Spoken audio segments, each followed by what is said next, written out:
Welcome to this lesson on point estimates. In the world of statistics, we often need to make guesses about a large group based on a smaller one. Today, we will explore exactly how we use single values to estimate unknown parameters in a population. We will focus specifically on how the sample mean estimates the population mean and how the sample proportion estimates the population proportion. So, what exactly is a point estimate? Put simply, it is a single value, or a statistic, that we calculate from a sample. Its entire purpose is to serve as our best guess for an unknown population parameter. You can think of it like throwing a single dart at a board. We are using one specific number to try and hit the bullseye of truth about our population. To understand estimates, we must recall the relationship between a population and a sample.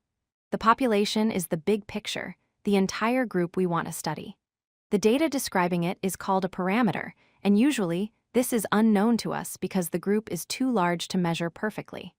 The sample is a smaller subset we actually analyze. The data we get from this sample is called a statistic. We know this number because we calculated it ourselves. Let's look at the notation, as this often confuses beginners. We generally use Greek letters for the population and English or modified letters for the sample. For the mean, or average, the population parameter is mu. The point estimate we use for it is x-bar.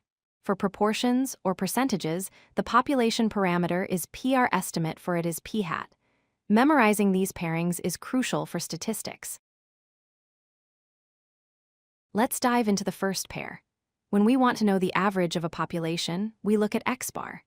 We calculate the average of our sample and say, this is our best estimate for mu. For example, if we want to know the average height of all people in a city, we measure 100 people, find their average, and use that number as our estimate for the whole city. Here is a visualization of that concept. The blue curve represents the entire population distribution. That red dashed line in the center is mu, the true population mean. It is fixed, but unknown. The green line represents x-bar, our sample mean. Notice how it is close to the true mean, but rarely exactly on top of it. The distance between them is our estimation error. Our goal in statistics is to make that error as small as possible. Now let's look at the second pair, proportions. When we want to know a percentage of a population, like what percent of voters support candidate A, we use p-hat. We calculate the percentage in our sample and use it as a direct point estimate for p, the true population percentage. Imagine a jar of thousands of marbles, some blue and some red. The jar on the left represents the population, where 60% of the marbles are blue. We cannot count them all, so we take a handful, shown on the right. In our sample, we might find that 64% are blue. We use this 64%, or 0.64, as our estimate for the true proportion. Not all guesses are created equal. A good estimator has two main properties. First, unbiasedness.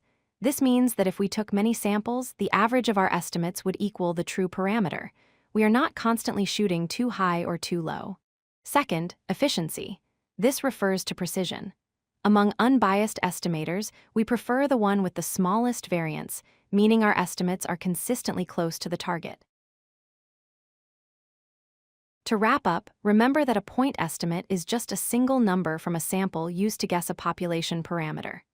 We use x-bar to estimate mu and p-hat to estimate p. While these single values are useful, they are rarely perfect, which is why we value estimators that are both unbiased and efficient. Thank you for watching. If you like this video, hit that like button and don't forget to subscribe. Visit codelucky.com for more such useful content.